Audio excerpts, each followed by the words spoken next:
আসানসোলের একটি ইংরেজি মাধ্যম স্কুলে সামার ক্যাম্প চলাকালীন এক ছাত্রের সুইমিং পুলে ডুবে মৃত্যুর ঘটনায় চাঞ্চল্য ছড়িয়েছে। মৃত ছাত্রের নাম হার্দিক বলে জানা গেছে। সে আসানসোলে চেলিডাঙ্গা এলাকার বাসিন্দা বলে সূত্রে খবর। জানা গেছে বর্তমান স্কুলে সামার ক্যাম্প চলছিল এবং হার্দিক ওই ক্যাম্পে অংশ নিতে এসেছিলেন। সেই সময় কিভাবে সে সুইমিং পুলে ডুবে যায় তা নিয়ে উঠছে একাধিক প্রশ্ন।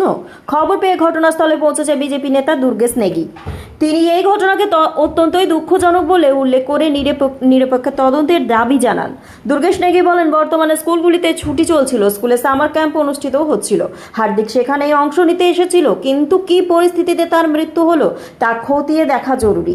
তিনি সুইমিং পুলে সংলগ্ন এলাকায় সিসিটিভি ফুটেজ খতিয়ে দেখার দাবি জানান, যাতে প্রকৃত ঘটনা সামনে আসে।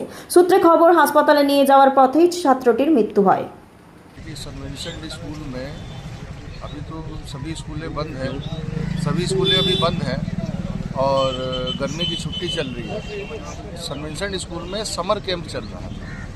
जैसा कि हमने खबर प्राप्त की है, माननीय विधायक कृष्णेंदु मुखर्जी जी ने जैसा निर्देश किया, इस समर कैंप में बहुत से बच्चे पार्टिसिपेट करते हैं, जिसमें ये कक्षा 6 में पढ़ने वाला अद्विक नाम का ये बच्चा जो चलीडंगाल में रहता है, वो भी इस कैंप में पार्टिसिपेट कर रहा था। समर कैंप में पार्टिसिपेशन के दौरान स्विमिंग पूल में इन बच्चों की कोई एक्टिविटीज़ हो रही थी। इस एक्टिविटीज़ के दौरान इस बच्चे की पानी में डूबने के कारण नहीं होना चाहिए और इसमें विंसेंस तो माने टीचर्स रहते ही हमेशा के लिए, हम लोग सब साथ में ही हैं, हम लोग भी बच्चे करते हैं वापस।